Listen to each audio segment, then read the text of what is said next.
Hello there. Thanks for watching my views and news. Two news stories. First one is from Gondar and Addis Ababa, where Fano elements have spread a message through leaflets, pieces of paper with text written on them.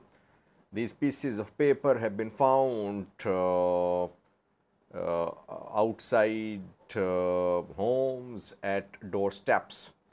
What is the message from Fano for the people of Addis Ababa and for the people of Gondar city? Details for you in this video. Secondly, capital city Addis Ababa gearing up for celebrating Iricha after 24 hours. Iricha will be celebrated in Addis Ababa, in other parts of Ethiopia too, mainly in Oromia. Big gathering in a city in Oromia. But Ola, while security forces are on high alert because of Iricha, Ola has carried out an attack reportedly very close to Addis Ababa, around 30 kilometers away from Addis Ababa. This attack was carried out by the Oromo Liberation Army, though no official confirmation, but it is being reported that Ola is behind this attack. Now, firstly, pamphlets, leaflets have been found in Gondar and Addis Ababa on streets, in neighborhoods. No one knows who distributed, who spread the pamphlets, the leaflets. But since the messages are pro-Fano, messages from Fano, it means that either Fano fighters directly or through their sleeper cells, they have spread a message in the two cities, Gondar and Addis Ababa, capital. And we cannot say that Fano, that these leaflets have been distributed without Fano's approval. Because if something happens without their approval in their name, Fano fighters deny that. They immediately say that groups are operating in the name of Fano. But here Fano groups have their sympathizer, their sleeper cells in big cities, all big cities. Even where they are not in control, they have their sleeper cells. They get intelligence, they get information, they spread word through these cells. Now, Gondar, interesting text written on papers found in neighborhoods. It seems that Gondar Fano could again launch an attack in Gondar city. Gondar Fano is warning traders, warning Ethiopian National Defense Force, advising civilians. Advice for civilians through these leaflets is that they should store supplies at their homes. Why? It means something is coming to Gondar city. Advice to Ethiopian National Defense Force to leave the city, to stop fighting, to support Amhara struggle. Advice to businessmen, don't raise prices. Not advice, instruction. That if businessmen try to take advantage of the situation by increasing prices, action will be taken. By the way, prices always rising in the Amhara region. Prices of daily use items are rising. So Fano fighters, they are warning traders, businessmen, but can they ensure the prices remain in check? That we'll see. So I tried to get pictures from the ground. I could not, but I have confirmed that last night in different localities, neighborhoods of Gondar, these leaflets have been found with similar writing. So there is plan behind these messages. Firstly, Fano wants to tell the community that though it has withdrawn from Gondar, it does not mean that it is down and out. Fano is still there. Secondly, Fano wants to keep the local government dysfunctional, though in Gondar there is better governance than in other parts of the Amhara region. So here Fano is saying that big offensive could come indirectly, it's saying, so people should be ready. And thirdly, a warning to Ethiopian National Defense Force. Definitely pro-Fano elements are in Gondar. When Fano fighters enter Gondar a few days ago, you saw that they got public support, and they had complete information about those who were supporting Ethiopian National Defense Force, and they carried out target killing of those people. Who was providing information to Fano from Gondar? Obviously, people, youths especially. Secondly, Addis Ababa. Again, pamphlets here too found in neighborhoods. A few days ago, we saw pictures of wall chalking. Wall chalking was done on walls in Addis Ababa by Fano or pro-Fano elements. Here, now we're seeing that messages on paper are being spread, and it is being said the message is from Amhara Fano of Addis Ababa. Fano is claiming to be in Addis Ababa. What is the message? It's a warning basically.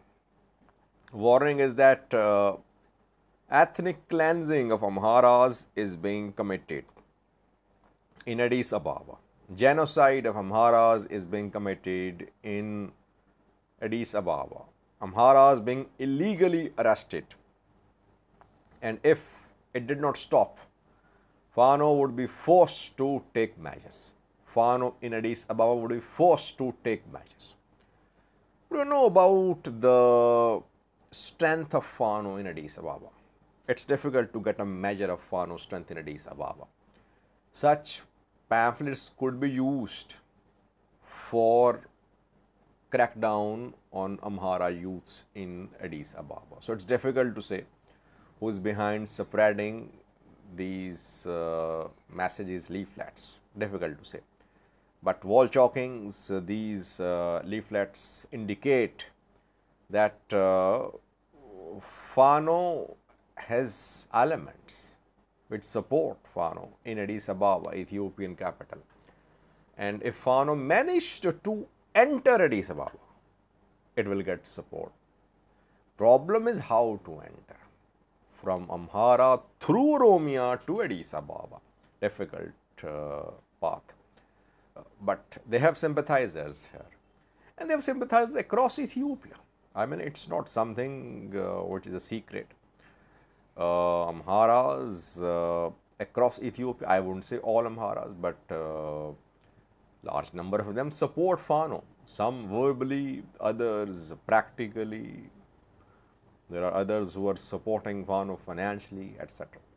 Secondly, viewers, while Aricha preparation for Aricha celebrations underway, Addis Ababa being decorated with black, white and red flags, Ola fighters have carried out an attack close to Addis Ababa. Not on Ethiopian National Defense Force, but some people have been kidnapped. And Ola is being accused that Ola is behind this kidnapping. It happened in Silulta. I think Silulta is part of Shaggar, if I am not wrong. Shaggar is the new modern city being built. It is claimed by Shimelis Abdisa, Oromia president, that Shaggar is a modern project. Now, this modern project has been breached by Ola several times. Ola carried out attacks in Shaggar earlier this year too. And now here, civilians have been abducted in Ola. 9 civilians abducted by the Oromo Liberation Army, reportedly, again I'm saying. And now ransom is being demanded.